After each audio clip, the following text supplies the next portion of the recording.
Hi everyone, I'm Katie Posey, coming to you from Chico, California, which is in Northern California, a bit north of Sacramento, the capital. I will be reading chapter 42 of The Blue Castle by Lucy Montgomery this afternoon. I hope you enjoy. It was not until early afternoon the next day that a dreadful old car clanked up Elm Street and stopped in front of the brick house. A hatless man sprang from it and rushed up the steps. The bell was rung as it had never been rung before, vehemently, intensely. The ringer was demanding entrance, not asking it. Uncle Benjamin chuckled as he hurried to the door. Uncle Benjamin had just dropped in to inquire how dear Doss Valancy was. Dear Doss Valancy, he had been informed, was the same. She had come down for breakfast, which she didn't eat, gone back to her room, come down for dinner, which she didn't eat, gone back to her room. That was all. She had not talked, and she had been let kindly, considerately alone. Very good. Redfern will be here today, said Uncle Benjamin. And now Uncle Benjamin's reputation as a prophet was made. Redfern was here, unmistakably so. Is my wife here? He demanded of Uncle Benjamin without preface. Uncle Benjamin smiled expressively. Mr. Redfern, I believe. Very glad to meet you, sir. Yes, that naughty little girl of yours is here. I must see her. Barney cut Uncle Benjamin ruthlessly short. Certainly, Mr. Redfern. Just step in here. Valancy will be down in a minute. He ushered Barney into the parlor and betook himself to the sitting room and Mrs. Frederick. Go up and tell Valancy to come down. Her husband is here. But so dubious was Uncle Benjamin as to whether Valancy could really come down in a minute or at all, that he followed Mrs. Frederick on tiptoe up the stairs and listened in the hall. Valancy, dear, said Mrs. Frederick tenderly, your husband is in the parlor, asking for you. Oh, mother. Valancy got up from the window and wrung her hands. I cannot see him. I cannot. Tell him to go away. Ask him to go away. I can't see him. Tell her, hissed Uncle Benjamin through the keyhole, that Redfern says he won't go away until he has seen her. Redfern had not said anything of the kind, but Uncle Benjamin thought he was that sort of a fellow. Valancy knew he was. She understood that she might as well go down first as last. She did not even look at Uncle Benjamin as she passed him on the landing. Uncle Benjamin did not mind. Rubbing his hands and chuckling, he retreated to the kitchen, where he genially demanded of Cousin Stickles, why are good husbands like bread? Cousin Stickles asked why. Because women need them, beamed Uncle Benjamin. Valancy was looking anything but beautiful when she entered the parlor. Her white night had played fearful havoc with her face. She wore an ugly old brown and blue gingham, having left all her pretty dresses in the Blue Castle. But Barney dashed across the room and caught her in his arms. Valancy, darling, oh, you darling little idiot. Whatever possessed you to run away like that? When I came home last night and found your letter, I went quite mad. It was 12 o'clock. I knew it was too late to come here. Then I walked the floor all night. Then this morning Dan came. I couldn't get away till now. Valancy, whatever got into you? Divorce, forsooth. Don't you know? I know you only married me out of pity, said Valancy, brushing him away feebly. I know you don't love me.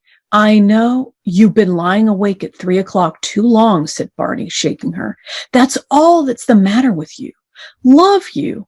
Oh, don't I love you? My girl, when I saw that train coming down on you, I knew whether I loved you or not.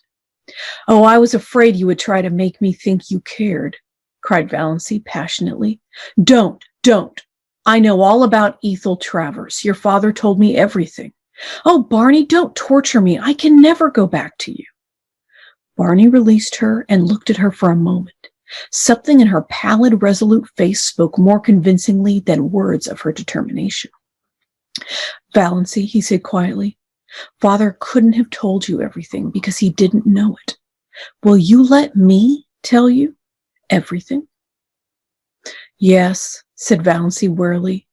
Oh, how dear he was, how she longed to throw herself into his arms. As he put her gently down in a chair, she could have kissed the slender brown hands that touched her arms. She could not look up as he stood before her. She dared not meet his eyes. For his sake, she must be brave. She knew him, kind, unselfish. Of course he would pretend he did not want his freedom. She might have known he would pretend that once the first shock of realization was over. He was so sorry for her. He understood her terrible position. When had he ever failed to understand? But she would never accept his sacrifice. Never.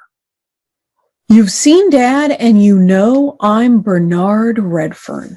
And I suppose you've guessed that I'm John Foster, since you went into Bluebird's chamber. Yes, but I didn't go in out of curiosity. I forgot you had told me not to go in. I forgot. Never mind. I'm not going to kill you and hang you up on the wall, so there's no need to call for Sister Anne. I'm only going to tell you my story from the beginning.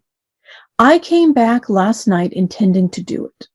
Yes, I'm old Doc Redfern's son, of purple pills and bitters fame. Oh, don't I know it? Wasn't it rubbed into me for years? Barney laughed bitterly and strode up and down the room a few times. Uncle Benjamin, tiptoeing through the hall, heard the laugh and frowned. Surely Doss wasn't going to be a stubborn little fool. Barney threw himself into a chair before Valancy. Yes, as long as I can remember, I've been a millionaire's son. But when I was born, Dad wasn't a millionaire. He wasn't even a doctor, isn't yet. He was a veterinary and a failure at it. He and Mother lived in a little village up in Quebec and were abominably poor. I don't remember Mother, haven't even a picture of her. She died when I was 2 years old. She was 15 years younger than Father, a little school teacher. When she died, Dad moved into Montreal and formed a company to sell his hair tonic. He drained the prescription one night, it seems. Well, it caught on. Money began to flow in. Dad invented, or dreamed, the other things too. Pills, bitters, liniment, and so on.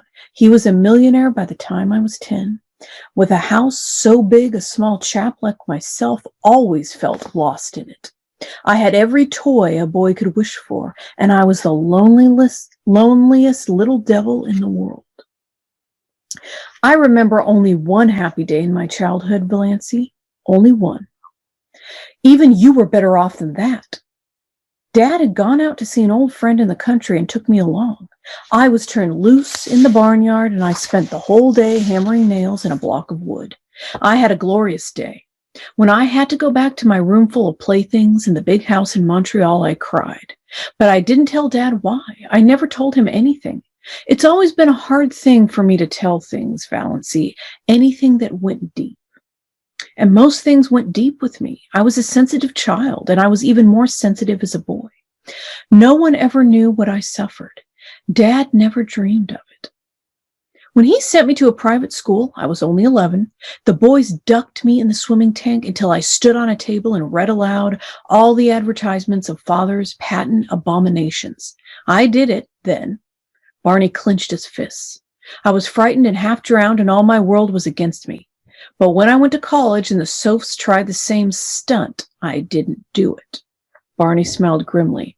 They couldn't make me do it, but they could, and did, make my life miserable. I never heard the last of the pills and the bitters and the hair tonic. After using was my nickname. You see, I'd always such a thick thatch. My 4 college years were a nightmare. You know, or you don't know, what merciless beasts boys can be when they get a victim like me.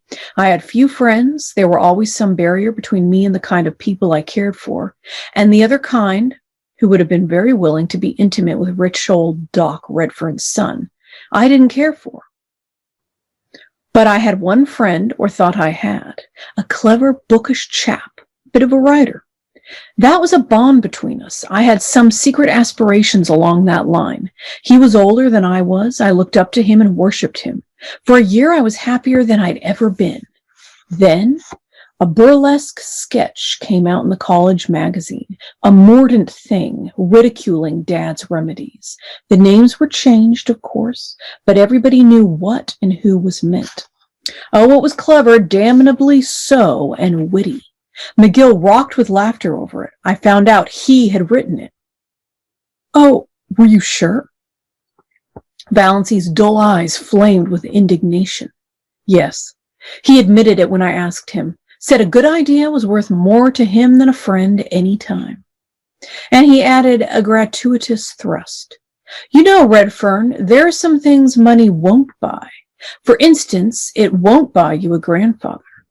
Well, it was a nasty slam. I was young enough to feel cut up, and it destroyed a lot of my ideals and illusions, which was the worst thing about it. I was a young misanthrope after that. Didn't want to be friends with anyone.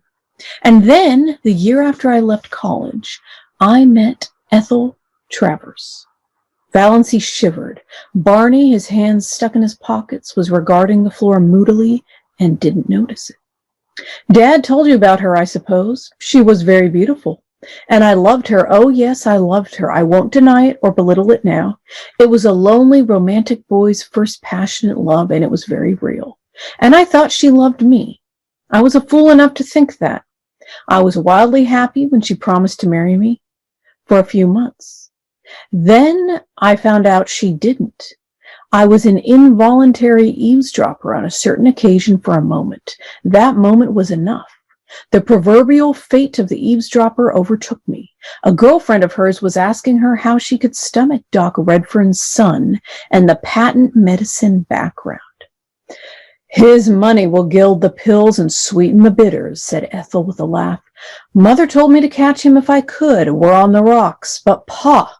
I smell turpentine whenever he comes near me. Oh, Barney, cried Valency, wrung with pity for him. She had forgotten all about herself and was filled with compassion for Barney and rage against Ethel Travers. How dared she? Well, Barney got up and began pacing around the room. That finished me. Completely. I left civilization and those accursed dopes behind me and went to the Yukon. For 5 years, I knocked about the world in all sorts of outlandish places. I earned enough to live on. I wouldn't touch a cent of Dad's money. Then one day I woke up to the fact that I no longer cared a hang about Ethel, one way or another. She was somebody I'd known in another world. That was all. But I had no hankering to go back to the old life. None of that for me. I was free and I meant to keep so. I came to Mistawis, saw Tom McMurray's Island. My first book had been published the year before and made a hit. I had a bit of money from my royalties. I bought my island, but I kept away from people. I had no faith in anybody. I didn't believe there was such a thing as real friendship or true love in the world. Not for me, anyhow. The son of purple pills. I used to revel in all the wild yarns they told of me. In fact, I'm afraid I suggested a few of them myself, by mysterious remarks which people interpreted in the light of their own prepossessions. Then you came. I had to believe you loved me, really loved me, not my father's millions. There was no other reason why you should want to marry a penniless devil with my supposed record. And I was sorry for you. Oh, yes, I don't deny I married you because I was sorry for you. And then I found you the best and jolliest and dearest little pal and chum a fellow ever had. Witty, loyal, sweet. You made me believe again in the reality of friendship and love. The world seemed good again just because you were in it, honey. I'd have been willing to go on forever just as we were. I knew that the night I came home and saw my home light shining out from the island for the first time. And I knew you were there waiting for me. After being homeless all my life, it was beautiful to have a home. To come home hungry at night and know there was a good supper and a cheery fire. And you. But I didn't realize what you actually meant to me till that moment at the switch. Then it came like a lightning flash. I knew I couldn't live without you, that if I couldn't pull you loose in time, I'd have to die with you. I admit it bowled me over, knocked me silly. I couldn't get my bearings for a while. That's why I acted like a mule. But the thought that drove me to the tall timber was the awful one that you were going to die. I'd always hated the thought of it. But I suppose there wasn't any chance for you, so I put it out of my mind. Now I had to face it. You were under sentence of death, and I couldn't live without you. When I came home last night, I had made up my mind that I'd take you to all the specialists in the world, that something surely could be done for you. I felt sure you couldn't be as bad as Dr. Trent thought when those moments on the track hadn't even hurt you. And I found your note and went mad with happiness and a little terror for fear you didn't care much for me after all and had gone away to get rid of me. But now it's all right, isn't it, darling? Was she, Valancy, being called darling? I can't believe you care for me, she said helplessly. I know you can't. What's the use, Barney? Of course you're sorry for me. Of course you want to do the best you can to straighten out the mess, but it can't be straightened out that way. You couldn't love me. Me. She stood up and pointed tragically to the mirror over the mantel. Certainly, not even Alan Tierney could have seen beauty in the woeful, haggard little face reflected there. Barney didn't look at the mirror. He looked at Valancy as if he would like to snatch her or beat her. Love you? Girl, you're in the very core of my heart. I hold you there like a jewel. Didn't I promise you I'd never tell you a lie? Love you? I love you with all there is of me to love. Heart, soul, brain. Every fiber of body and spirit thrilling to the sweetness of you. There's nobody in the world for me but you, Valancy. You're a good actor, Barney, said Valancy with a wan little smile. Barney looked at her. So you don't believe me? Yet? I can't. Oh, damn, said Barney violently. Valancy looked up, startled. She had never seen this Barney. Scowling, eyes black with anger, sneering lips, dead white face. You don't want to believe it, said Barney in the silk-smooth voice of ultimate rage. You're tired of me. You want to get out of it, free from me. You're ashamed of the pills and the liniment, just as she was. Your sterling pride can't stomach them. It was all right as long as you thought you hadn't long to live. A good lark, you could put up with me. But a lifetime with old Doc Redfern's son is a different thing. Oh, I understand perfectly. I've been very dense, but I understand at last. Valancy stood up. She stared into his furious face. Then she suddenly laughed. You darling, she said. You do mean it. You do really love me. You wouldn't be so enraged if you didn't. Barney stared at her for a moment. Then he caught her in his arms with the little low laugh of the triumphant lover. Uncle Benjamin, who had been frozen with horror at the keyhole, suddenly thawed out and tiptoed back to Mrs. Frederick and Cousin Stickles. Everything is all right, he announced jubilantly. Dear little Doss, he would send for his lawyer right away and alter his will again. Doss should be his sole heiress. To her, that should certainly be given. Mrs. Frederick, returning to her comfortable belief in an overruling providence, got out the family Bible and made an entry under marriages.